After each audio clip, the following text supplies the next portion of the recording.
Rendez-vous incontournable de cette émission, notre rubrique Affaires à suivre. Souvenez-vous, il y a quelques mois, Alain était sur notre plateau pour nous raconter l'incroyable, il n'y a pas d'autre mot, accident dont il avait été victime. Un combat qui nous avait, Vanessa, particulièrement touchés. Oui, tout à fait Christophe, un combat particulièrement touchant, le parcours d'un homme que la vie n'a pas épargné. Souvenez-vous, nous sommes le 3 avril 2008, à 9h45, le destin d'Alain bascule. Le véhicule où il est passager heurte de plein fouet un char de la Légion étrangère. L'homme en réchappe, mais de justesse. Tout de suite, un résumé en images. J'imaginais pas qu'il allait revenir parmi nous. On ne sait pas que c'était d'une telle gravité. Voir comme ça, c'est choquant. J'ai l'impression qu'il avait pris 10 ans, quoi. Je ne sais plus quoi faire. Je me sens comme un chien qu'on a écrasé et qu'on a laissé au bord de la route. Un mât construit en pleine nature, une vue imprenable sur des vignes gorgées de soleil. C'est ici, dans ce cadre de carte postale, que vit Alain, 58 ans, et son ami Pierre-Alain, 54 ans, en apparence une vie paisible.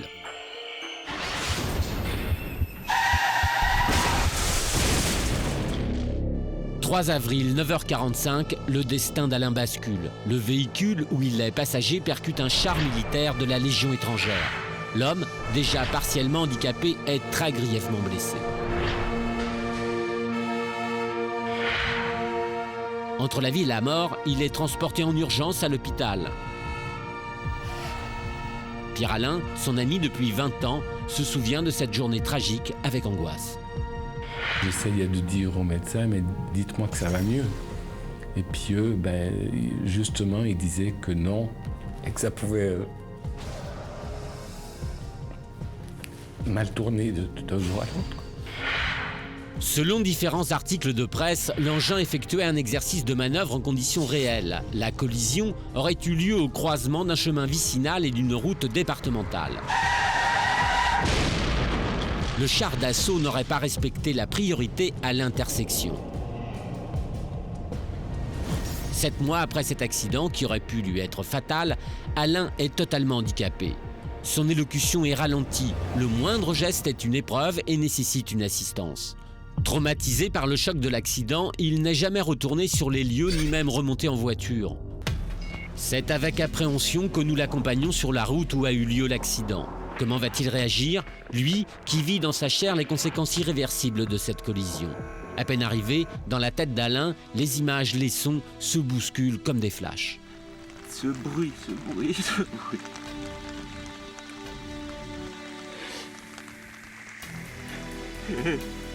En arrivant à la hauteur de ce croisement, j'ai vu un canon passer devant la vitre avant. Et tout d'un coup, un truc vert et jaune qui chope la voiture. Ça fait une explosion inimaginable. J'ai vu le capot de la voiture qui s'envolait comme une tôle ondulée emportée par le vent.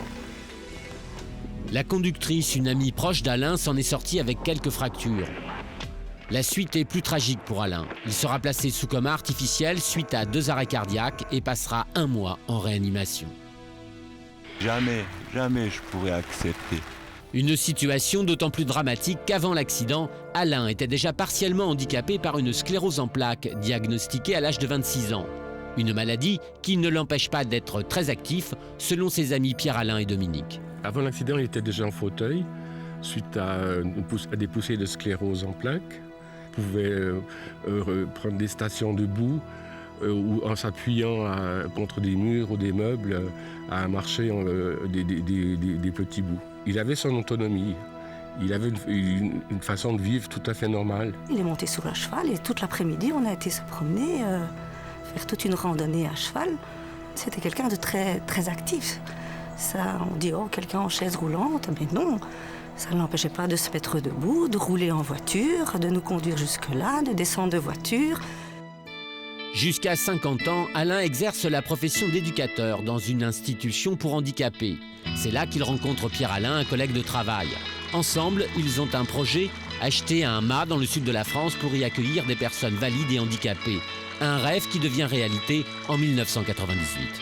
Quand j'ai pu ouvrir le porche, que j'ai vu la cour et que j'ai dit mais c'est pas possible, mais c'est à nous ça.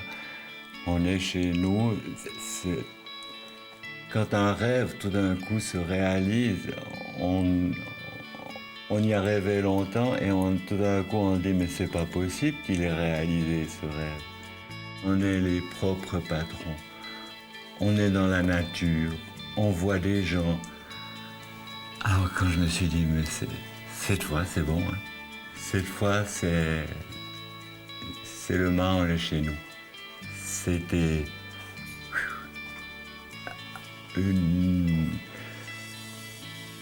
comme un rêve qui se réalise.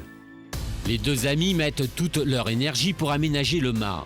Ils entreprennent d'importants travaux pour le rendre accueillant et accessible aux personnes handicapées. Dès le départ, Alain supervise tout. Ses amis, Claudette et Pierre-Alain, se souviennent de cette époque. Il s'occupait de la gestion du gîte, recevait les clients, faisait le service à table quand il y avait des repas, le repassage, l'entretien des appartements quand il le fallait. C'était quelqu'un vraiment de très très indépendant. Je voyais même plus qu'il était en fauteuil roulant parce qu'il allait plus vite que moi. Avant l'accident, Alain était un homme autonome et plein d'entrain. À son retour d'hospitalisation en juin dernier, il n'est plus que l'ombre de lui-même. Dominique a assisté au retour de son ami à un moment douloureux. On a vu Pierre-Alain arriver en le poussant. Il était déjà très surpris. Et il s'est forcé la soirée à faire le repas en notre compagnie. Et le lendemain, on ne l'a pas vu. Il a payé la conséquence de cet effort qu'il a fait ce jour-là. Et oui, ça nous a choqués, oui. Alain est cassé physiquement, son moral ne suit plus. Je ne croyais plus du tout à la vie les premiers mois. Pour moi, elle était finie. Donc, étaient finis ces anniversaires, ces promenades avec mon chien. Fini tout ça. Bon, je sais qu'il y a des moments où vraiment il était très bas, quoi. Moralement, il était très très bas. Alain est à bout. Depuis son retour d'hospitalisation, il n'aurait pas reçu un seul mot d'excuse du ministère de la Défense. Ses nombreux courriers sont restés sans réponse. Pourtant, comme le stipule ce courrier adressé au Trésor public, daté du mois de juin dernier, l'armée reconnaît sa responsabilité. Pour Alain, ce silence est insupportable. J'aimerais en avoir une fois en face de moi, qu'il m'écoute et puis qu'il réponde à mes questions. Je veux pas que tout reste lettre morte et soit caché par l'indifférence.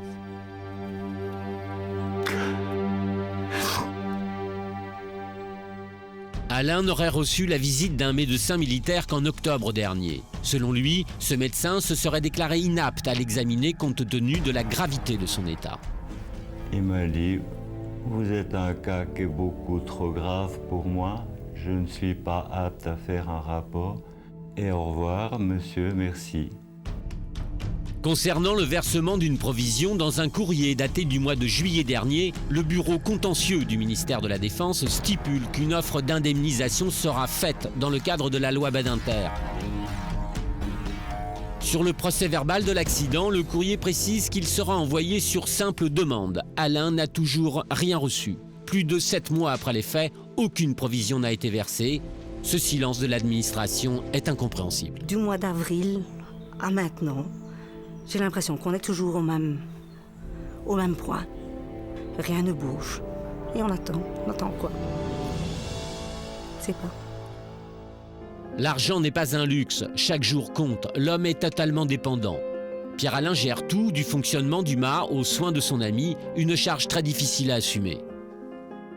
C'est vrai qu'il y a beaucoup de choses qu'il ne peut plus faire, que je suis obligé de prendre en charge, et en plus de sa propre prise en charge à lui, quoi. Ça pèse au bout d'un moment. C'est vrai que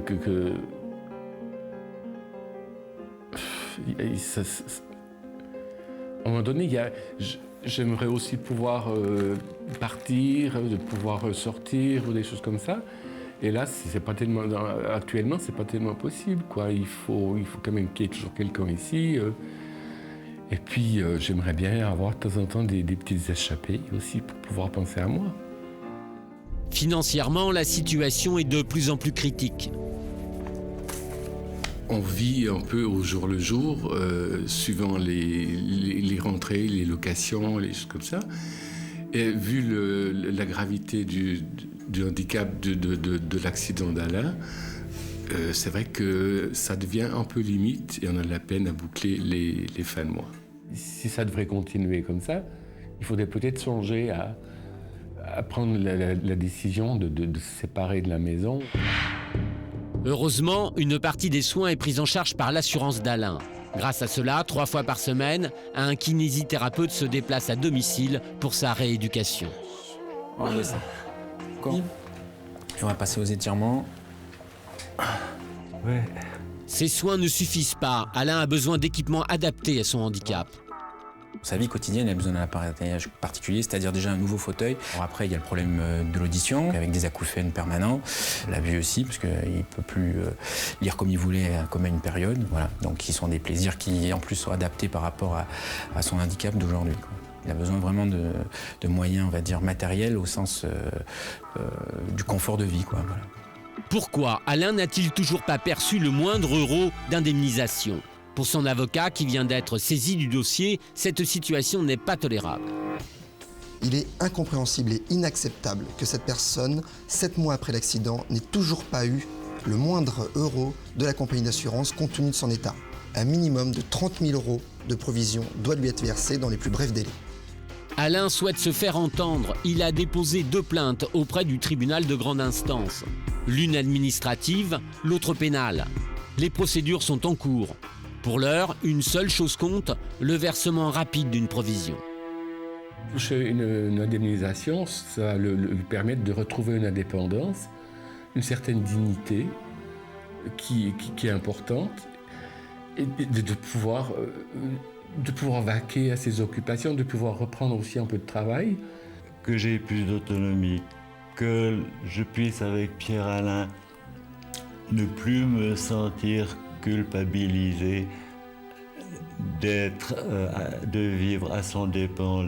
La dépendance est terrible, et encore plus quand elle est vis-à-vis d'un proche.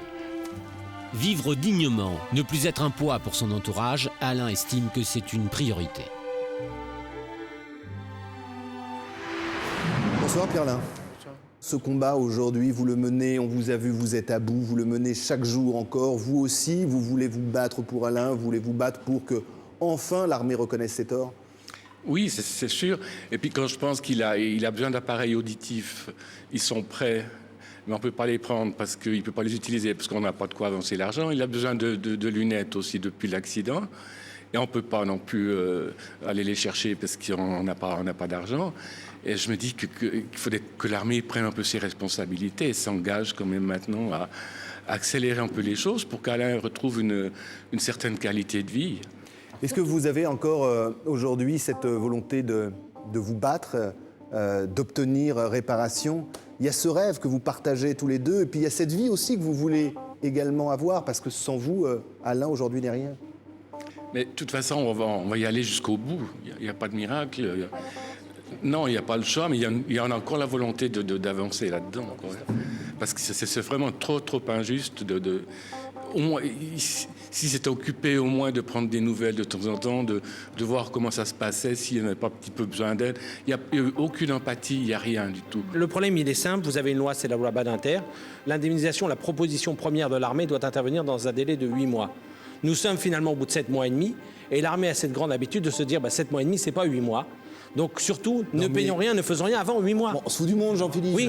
Même le procès verbal de l'accident, ils n'arrivent pas à l'avoir. Mais Christophe, fou même. Ce qu'il y a de pire, c'est que l'expert vient faire une expertise. Le but de l'expertise, c'est quoi? C'est de déterminer le préjudice et de proposer une provision d'abord et ensuite une indemnisation finale. Or, l'expert vient et il dit, mais de toute façon, je ne peux pas l'examiner. Il est trop touché, il est trop atteint. Donc ça veut dire quoi? Ça veut dire que c'est le poisson qui se mord la queue. Finalement, l'armée envoie un expert. L'expert dit qu'il ne peut pas examiner, donc il ne peut pas indemniser. Donc il n'y a pas de proposition. Donc on se moque tout simplement de la victime.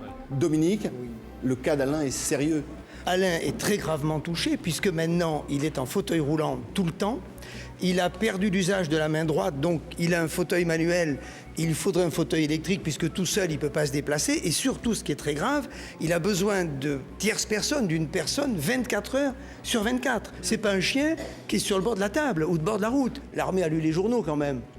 Un char qui écrase une voiture, c'est sûr qu'à l'intérieur, il y a du dégât. Heureusement encore qu'on ne s'est pas retourné vers Alain et son ami pour avoir égratigné le char. Christophe, ce qui est vraiment scandaleux, c'est qu'il y a un expert qui refuse de faire son expertise. C'est un refus d'acte, c'est gênant, c'est dérangeant, il n'a pas à le faire. Et deuxième point, on nous cache et on nous dissimule quand même le procès-verbal de l'accident sous couvert que c'est la grande muette, l'armée ne révoile pas, je dirais, la réalité des faits. C'est quand même très dérangeant. Cette réticence de l'administration et de l'armée pose aujourd'hui la difficulté de l'indemnisation. Il faut passer ce blocage. Avec nous, par téléphone, Alain, vous êtes avec nous? Oui, monsieur Moulin. Vous y croyez encore, Alain? Vous avez encore ce soupçon pour pouvoir combattre encore un peu, pendant quelques temps, à nos côtés, pour pouvoir essayer de trouver une solution? Oui, vous êtes ma dernière espérance. J'ai une rage de gagner avec vous. Je vous fais confiance. J'espère, en tout cas, ne pas vous décevoir. On espère tous ici ne pas vous décevoir. Pierre-Alain, est-ce que vous pensez justement que l'armée cherche à cacher quelque chose? L'armée cherche à fuir ses responsabilités? J'en ai plus que l'impression, oui. Alors, la règle, elle est très simple. Un char d'assaut prend la route, il est soumis aux mêmes règles que vous et moi. Il y a la priorité à droite, il n'a pas respecté la priorité. Il est l'auteur d'un grave accident qui est délictuel. Qui est sur le char? L'armée assure ses propres véhicules par ses propres services d'assurance. Elle est tenue comme à l'auteur de n'importe quel délit, n'importe quel accident de la route. Elle est tenue aux mêmes responsabilités, aux mêmes obligations. D'abord, l'obligation vis-à-vis des victimes, l'obligation d'indemnisation et l'obligation d'un petit peu de compassion. Finalement, nous avons, parce que c'est l'armée, les conducteurs du char, c'est-à-dire les 2 militaires qui étaient à bord du char, s'en foutent complètement. Pour eux, c'est pas leur problème, c'est l'armée qui les couvre. C'est l'armée qui les indemnise et qui les assurera. Et ça, c'est tout à fait scandaleux. Moi, ce que je vous propose tout de suite, c'est d'appeler ce docteur qui est venu voir Alain, qui est venu le voir avec sa secrétaire, qui ne l'a même pas ausculté et qui a dit tout simplement qu'il ne pouvait rien faire pour lui. On va lui demander des comptes tout de suite. Il m'a dit, vous êtes un cas qui est beaucoup trop grave pour moi. Je ne suis pas apte à faire un rapport. Et au revoir, monsieur, merci. Oui, bonjour, docteur Courtois, à l'appareil. Oui. Oui, je vous appelle au sujet d'un patient, monsieur Astori Alain. Oui, absolument. Voilà, vous êtes venu récemment. Vous êtes expert vous-même? Oui. Bon alors, en fait, non, je ne l'ai pas expertisé. Ah bon? On m'avait demandé de le faire. Oui. Le dossier est suffisamment complexe pour que j'ai fait part de mon incompétence sur ma technicité sur ce dossier. J'espère qu'au moins vous avez compris qu'il avait besoin d'une tierce personne 24 heures sur 24. Oui, bon. Nous, on est compétents en tout, mais en fait, on a des diplômes sur rien. Et donc, il me dit, mais par contre, il y a une chose que je peux faire, c'est déjà vous parler de la douleur, et ça, à mon avis, ça, je peux statuer. Donc, j'ai renvoyé un papier en disant que j'estimais la douleur à 7 sur 7. Ah, donc c'est uniquement ça, il n'y a aucune évaluation, aucune évaluation d'IPP plancher, de préjudice esthétique, même pas de tierce personne. Pas du tout. Rien du tout. Non, et j'ai fait un rapport en disant que j'estimais qu'il fallait que ce soit quelqu'un de nettement plus compétent et qui soit un spécialiste italien, qui puisse statuer sur cette affaire. Pardon, excusez-moi, il y a un avion qui décolle.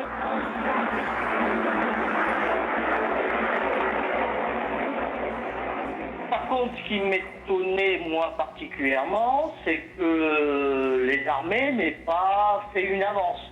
Ah ben nous aussi, oui, effectivement. Mais là, enlevez-moi un doute.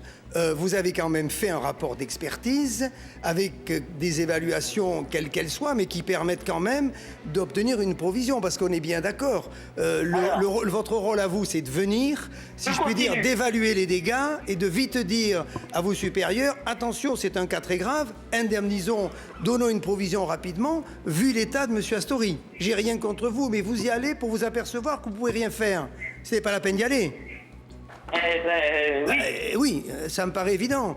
Alors, je sais pas si dans l'armée, il y a des médecins experts compétents, mais il va falloir en trouver un, n'importe où, qui puisse être en face de moi pour M. Astori et qu'on évalue des préjudices correctement pour pouvoir demander une provision qui ne sera pas une aumône. Vous voulez que le dossier d'avance? Ah oui, ça, je vous supplie. Bon, la personne qui s'en occupe, c'est Monsieur Contentieux. Oui. Charge de ce dossier. Merci beaucoup. Et au revoir. Au revoir. Des paroles surréalistes. Dominique Courtois, notre spécialiste pourtant rompu à ce genre de discussion, est stupéfait. Notre interlocuteur semble abandonné par sa hiérarchie. Il apparaît vite évident que ce médecin n'est pas l'homme de la situation. Nous décidons alors de contacter le service contentieux des armées. Mais écoutez bien, nous ne sommes pas au bout de nos surprises. Contentieux, bonjour. Oui, bonjour monsieur. Christophe Moulin, à l'appareil de l'émission Sans aucun doute. Nous sommes dans le cadre de la préparation et de l'enregistrement de notre émission et je voulais vous parler d'un dossier qui me tient à cœur, celui d'Alain Astori. C'est un accident qui est survenu le 3 avril 2008 entre sa voiture et un char. Tout à fait, on a déjà pris contact, enfin il a pris contact déjà avec nous par téléphone et on se propose de lui verser, enfin bon, c'est les problèmes de l'administration, c'est relativement lent, mais on va lui envoyer prochainement des procès-verbaux de transaction pour un montant de 20 000 euros. Procès-verbaux de transaction, donc c'est une provision à titre à valoir sur l'indemnité définitive qui sera octroyée lorsqu'il sera consolidé, malheureusement pas avant un certain temps d'après ce que j'ai cru comprendre. Oui, le problème, monsieur, c'est qu'il ne sera pas consolidé son état avant 2 ou 3 ans. Vous savez que ce monsieur n'a plus rien aujourd'hui. Le médecin l'a déjà vu. Donc, si vous non, ce médecin ne l'a pas vu. On essaye, si vous parlez de ce médecin militaire qui a dit que le cas d'Alain était trop grave. Je le cite pour pouvoir le sculpter. 20 000 euros, c'est pas beaucoup, monsieur. Vous disiez que l'administration est lente. À ce niveau-là, c'est même plus de la lenteur, ça fait plus de 7 mois. Alain est quasi à la rue, il est aidé par son ami qui est sur notre plateau aujourd'hui et c'est urgent, monsieur, on ne peut pas attendre dans ce cas-là. Écoutez, Alain n'a plus d'argent. Oui, il a un rêve, c'est une maison qu'il a achetée, aujourd'hui il ne peut plus la payer. On va faire au plus vite. L'administration a des contraintes qu'une compagnie d'assurance privée n'a pas. Une compagnie d'assurance privée peut faire un chèque, enfin, etc. Nous, il y a, ça fait 7 mois que ça dure, monsieur. Un formalisme que l'on est obligé de respecter. Mais c'est pas du formalisme, monsieur. Ça fait 7 mois que ça dure. Les contraintes, c'est bien celles d'Alain. Il n'a pas demandé d'être emplafonné par un de vos chars à un moment donné. Non, mais ça je le comprends bien. Il a rien demandé du tout. Ça, je le comprends bien. Bonjour, monsieur. Oui, bonjour. Docteur Courtois, vous avez effectivement, enfin, je ne sais pas si c'est vous, envoyé un médecin. Déjà. Si vous voulez, non, mais attendez. Non. On demande au service de santé des armées de désigner un médecin. Non, mais le service de santé des armées qui désigne ce médecin. Je connais très bien. La seule chose que je voulais vous dire, vous n'y êtes peut-être pour rien, c'est que ce médecin est venu, a téléphoné une demi-heure avant, est venu chez un handicapé grave, en avertissant une demi-heure avant. Déjà, ça, c'est inadmissible. Deuxièmement, bon, si vous êtes d'accord, mais laissez-moi parler alors, si vous êtes d'accord. Deuxièmement, non. La procédure de la loi de 85... Mais vous n'allez pas me l'apprendre, la loi de 85. Attendez, je vous le dis. Mais elle n'a pas été... N'en parlez pas. Non, elle n'est pas respectée, votre loi. Vous la respectez pas. Il y a eu un dysfonctionnement, je ne sais pas... Ah, c'est certain. Ah, ben ça, c'est évident qu'il y a un dysfonctionnement. Si vous voulez, normalement, la procédure, la loi de 85 est respectée, que l'on respecte, qui n'a pas été respectée en état... Tout à fait, alors. Parfait. Alors, peu importe. La deuxième chose, le médecin qui est venu était totalement incompétent et a dit, ce qui me surprend, on n'a pas examiné la victime.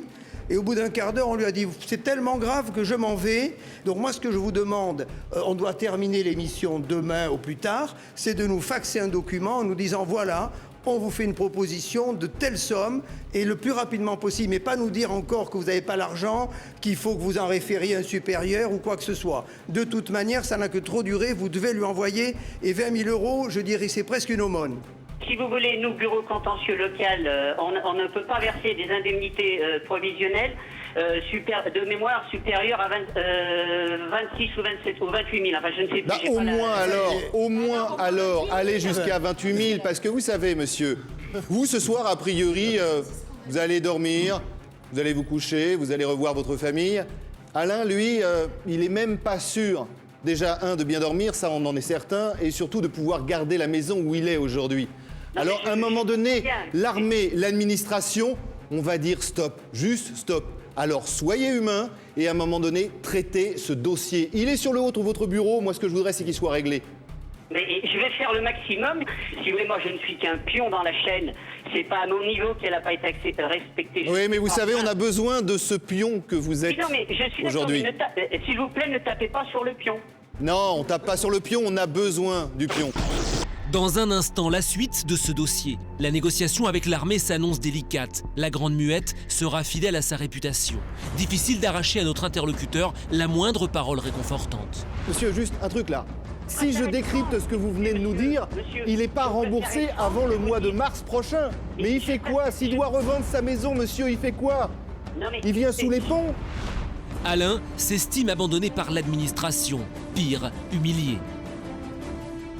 On ne traite pas un être humain comme ça, même si c'est l'armée. Moi, je ne suis pas d'accord, mourir, je veux pas. Il faut aider Alain. La suite, dans un instant, sur TF1.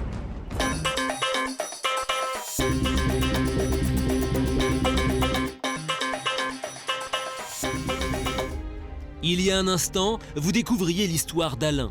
Il y a 7 mois, son existence bascule. Un char d'assaut de l'armée heurte de plein fouet sa voiture.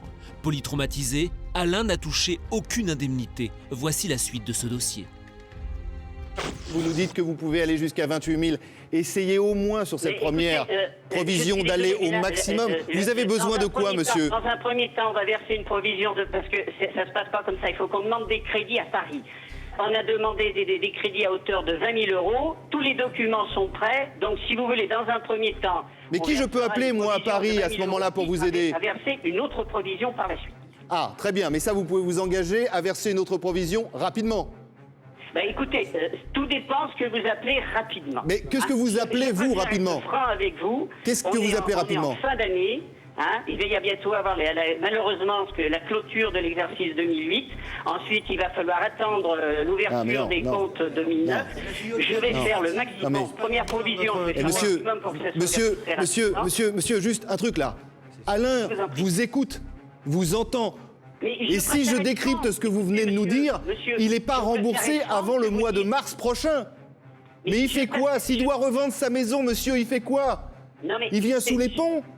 Je préfère être franc avec vous, vous dire les difficultés que l'on rencontre nous aussi, que vous faire de vagues promesses que je ne pourrais mal... Je suis d'accord, monsieur. Alors, on va renverser la chose. Qui je peux appeler, moi, à Paris? Qui je peux appeler à Paris pour vous aider? Si j'appelle le ministre, ça fonctionne? Écoutez, il n'y a peut-être pas besoin d'appeler le ministre. Si, il y a urgence, monsieur, il y a urgence. Donc on va peut-être être obligé de le faire. Qui je dois appeler pour débloquer de l'argent à Paris, pour vous aider à débloquer cet argent? On va faire déjà débloquer 20 000 €. Ok, d'accord, super. Ça va. Après, vous nous expliquez que ça va être Noël, la trêve des confiseurs. C'est ironique chez vous. Le budget. Non, monsieur, c'est pas ironique, je vous jure que c'est pas ironique. On a besoin de l'aider, on a besoin de vous. Et quand je vous dis qui je peux appeler, je suis pas ironique, je suis là aussi pour aider Alain. C'est pas ironique. Si on s'y met tous, monsieur, vous, moi, nous ici sur ce plateau, on peut réussir. Le constat est accablant. Notre interlocuteur semble subir les lourdeurs de son administration. Mais en plateau, ce que nous cherchons, ce sont des solutions pour que Alain puisse toucher enfin ses indemnités. Scandalisés, nos avocats interviennent à tour de rôle pour tenter d'infléchir la position de notre adversaire. Vous nous expliquez en 2 phrases que, 1, vous n'avez pas respecté la loi Badinter. Bon, j'allais dire ce qui est choquant en particulier, l'ordre plus de l'administration, surtout de l'armée. Deuxièmement, vous nous expliquez que vous allez payer, c'est la moindre des choses quand même, vous aviez 8 mois, vous avez encore 10 jours, mais vous nous expliquez cependant que dans le budget 2008, c'est pas prévu, et que donc vous prévoyez d'indemniser les accidents de 2008 en l'année 2009 ou 2010, puisqu'il faut qu'après vous provisionnez. Non, là, ça ne fonctionne pas du tout comme ça. Vous n'avez pas respecté la loi, vous aviez un délai pour couvrir, vous devez le respecter, vous devez couvrir dans les 8 mois. On arrive dans 15 jours dans les 8 mois, dans les 15 jours, on veut l'argent. C'est tout. Tania Mandé, avocat, il y a quelque chose qui me choque. Vous savez, il y a des gens qui nous écoutent. Monsieur, il faut que vous puissiez faire quelque chose. Un Precium Doloris. Alors, pour les téléspectateurs, c'est le prix de la douleur. Vous m'avez indiqué, monsieur, 7 sur 7, c'est l'échelle maximum, c'est-à-dire qu'il n'y a pas de douleur au-delà de cette échelle. Est-ce que ça ne suffit pas pour augmenter la provision dans les plus brefs délais ? Moi, ce que je trouve scandaleux, c'est que vous dites justement qu'il y a un plafond de première provision qui est à 28 000 € et vous proposez aujourd'hui à Alain 20 000 €. Mais pourquoi vous n'allez pas jusqu'au plafond qui est de 28 000 €? Vous ne trouvez pas ça scandaleux? Non, écoutez... vous le dites en plus. Non. Des mots terribles pour Alain. Comment entendre de telles paroles quand sa vie a été brisée et que l'armée en est responsable? Alain, est-ce que vous êtes là? Oui. Je suis désolé, Alain, de vous soumettre à toutes ces tergiversations et de savoir que vous aussi, vous n'êtes qu'un pion dans ce dossier et qu'à un moment donné, face à votre douleur, face à votre détresse et à celle de Pierre-Alain, on ne l'oublie pas, qui est sur notre plateau, l'administration parle de lenteur. Moi, j'ai pas demandé de me retrouver dans cette situation. Moi, je ne suis pas d'accord. Mourir, je veux pas qu'il ait une fois un peu d'humanité. On ne traite pas un être humain comme ça, même si c'est l'armée. On va essayer de continuer, Alain. On va essayer de vous venir en aide. On va voir si on peut aller au-delà de cette provision. On va surtout peut-être avoir quelqu'un, j'espère, quelqu'un qui va reconnaître cette erreur, qui va vous demander pardon au nom de l'armée et essayer bien évidemment d'avoir cet argent et puis de vous aider. Monsieur, j'ai besoin de vous encore une toute petite minute. Qui, à Paris, puisque vous me parlez de Paris, s'occupe de ce dossier? J'ai envie d'appeler cette personne. Je vais chercher ses coordonnées, son numéro de téléphone, etc. C'est très gentil. Si vous êtes d'accord, on va appeler visiblement cette personne au ministère de la Défense qui a les moyens de desserrer les cordons de la bourse, peut-être de donner un peu plus des 20 000 euros, voire 28 000, voire donner également beaucoup plus après. Je vous propose de composer le numéro tout de suite. Allô? Oui, bonjour, Christophe Moulin, l'émission Sans aucun doute. Nous sommes dans le cadre de la préparation et de l'enregistrement de notre émission. Ça fait donc 7 mois que cet accident a eu lieu. Ce monsieur risque le 3 avril 2008 à 9h45 avec un char AMX du 1er régiment étranger de cavalerie. C'est un monsieur qui est polytraumatisé, il ne peut plus se déplacer, il est alité, il est obligé d'avoir une personne 24 heures sur 24 avec lui et on a besoin... de ce genre, malheureusement, nous en avons. Si vous pouviez regarder ce dossier rapidement, si vous pouviez nous donner des nouvelles de ce dossier et de savoir combien Alain va pouvoir disposer rapidement. Après, il y a des procédures en cours, je le sais bien évidemment, mais au moins tout de suite une manne d'argent pour l'aider. Monsieur Moulin, je suis une citoyenne comme toutes les autres et dès que je peux... et on a besoin d'humanité. Aider, je le fais. On a besoin d'humanité dans ce dossier. Voilà. Merci encore une fois. À tout à l'heure. Au revoir. Ce que je veux, c'est qu'on ne perde pas trop de temps et donc qu'on appelle effectivement Hervé Morin. Je pense que c'est lui qui pourra essayer de débloquer quelque chose. Au moins, la poussée médiatique, j'espère de sans aucun doute ce soir, fera que ce ministre se bougera, fera accélérer les choses et surtout pourra peut-être obtenir beaucoup plus que les modestes 20 000 euros qu'on nous propose ce soir. En attendant de savoir combien touchera Alain, nous décidons d'appeler l'un des plus hauts fonctionnaires de l'État. Le ministre de la Défense. C'est sa chargée de communication qui nous répond. Allô? Oui, bonjour. Bonjour. Christophe Moulin, l'émission Sans aucun doute. Bonjour, Christophe Moulin. J'ai besoin de vous pour un dossier et plus que de vous, j'ai besoin du ministre de la Défense, monsieur Morin. Vous connaissez l'armée? Et à un moment donné, on en a un peu marre sur ce plateau d'attendre encore et encore et de rien voir venir. Donc c'est pour ça que je veux demander à monsieur Morin aujourd'hui de faire activer les choses. D'accord. Simplement, il a déjà été sollicité ou Non, le ministre n'a pas été sollicité, l'armée a été sollicitée. Et je crains, comme dans d'autres dossiers dont on s'occupe sans aucun doute, qu'à un moment donné, nous soyons obligés d'avoir recours au ministre directement pour enfin avoir ce qu'Alain aujourd'hui et son ami Pierre-Alain sur notre plateau réclament, c'est-à-dire une reconnaissance de la part de l'armée, un peu d'humanité, beaucoup d'humanité et de l'argent aujourd'hui pour vivre, uniquement ça. Mais écoutez, moi je regarde au niveau du cabinet, effectivement, où en est le dossier et voir effectivement comment on peut répondre à cette sollicitation. Ce serait vraiment chic de sa part et on attend ça sur notre plateau. Ok. Vous nous rappelez? Ok, je tiens. Voilà. Bon, Pierre-Alain, voilà. Là, on va attendre, je sais pas, bravo. On va juste attendre maintenant que les gens nous rappellent. On va juste attendre que les gens prennent leurs responsabilités. On va voir si un ministre de la Défense peut agir sur ses services. On va voir si les gens daignent enfin nous rappeler. Et comme je l'ai dit à de nombreuses reprises dans ce dossier, daignent faire preuve d'humanité. Dans cette affaire, nous sommes sur tous les fronts. Tous les services compétents ont été alertés. Il y a une réelle urgence à résoudre ce dossier. Nos actions vont-elles porter leurs fruits? Quelques heures plus tard, sur le plateau de Sans aucun doute. Peut-être un coup de théâtre ce soir dans Sans aucun doute. Alain, vous êtes avec nous. Pierre Alain, il semblerait que l'armée veuille nous parler, mais hors antenne, visiblement, docteur. Est-ce que les pressions que l'on a exercées sur le ministère de la Défense ont servi à quelque chose? Est-ce que l'armée va prendre enfin ses responsabilités? Est-ce qu'il va y avoir remboursement, indemnisation? Dominique, ce que je vous propose, c'est d'aller prendre, vous savez, cette dame qu'on a eue tout à l'heure au téléphone du bureau accident et responsabilité, de négocier, c'est elle qui veut nous parler, encore une fois hors antenne, voir ce qu'elle a à nous proposer, négocier peut-être encore et revenir sur ce plateau. J'espère encore, pour Alain qui nous écoute, d'avoir une bonne nouvelle à nous dire. À tout de suite, merci. Dans les coulisses de l'émission, c'est l'avenir d'Alain et de Pierre Alain qui se joue. Le docteur Dominique Courtois est leur dernier espoir. L'attente est interminable. Quand enfin notre expert revient sur le plateau. Sauf j'ai 3 bonnes nouvelles, je garderai la meilleure pour la fin. La première nouvelle, et je vous promets que c'est vrai, j'ai donc une dame, colonel, qui est responsable donc du bureau des indemnisations et du contentieux. La fameuse dame de Paris qui, elle, pouvait ouvrir les cordons de la bourse. Qui présente toutes les excuses de l'administration à Alain et qui est complètement désolée, mais ça a dysfonctionné à tous les niveaux. Elle en prend la responsabilité et elle m'a dit que ça ne se reproduirait plus.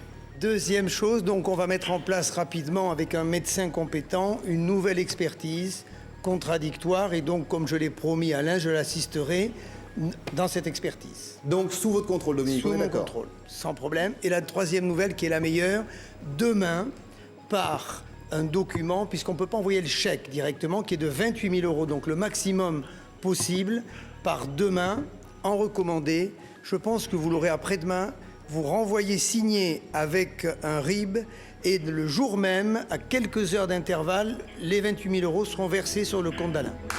Merci. Bravo, Dominique. Eh bien, écoutez, pour quelque chose qui devait prendre encore un an, on nous avait parlé dans cette émission de fin 2008, de 2009 peut-être, et encore s'il restait de l'argent. Comme quoi, de temps en temps, face à l'administration, il ne faut rien lâcher. Ça veut dire que donc cet argent, dans la semaine prochaine, vous allez le toucher. Encore une fois, on était parti au début de cette émission à rien, après à 20 000 €, maintenant le maximum, 28 000. Je vous promets, 28 000, ok, mais on ne va pas lâcher. Alain, vous venez d'entendre Dominique Courtois? Oh oui, je suis trop ému pour vraiment parler. Et je remercie tous ceux qui sont démenés pour nous. Et je ne saurais jamais comment vous dire. Vous m'avez redonné un petit peu de vie, là, un peu de lumière. Vous voyez le cas d'Alain, le cas de Pierre Alain, ça vous prouve que quand on veut, eh bien tout simplement on peut, et même face à l'administration. Encore une fois, Alain, on vous embrasse très fort, bon courage, on vous rappelle dès qu'on a des nouvelles. Merci, bon aussi. Au revoir. Des excuses de la part de l'armée, une nouvelle expertise et la promesse d'un début d'indemnisation. Toute l'équipe de Sans aucun doute, avocats et journalistes, est fière d'avoir bataillé pour rendre à Alain un peu de sa dignité.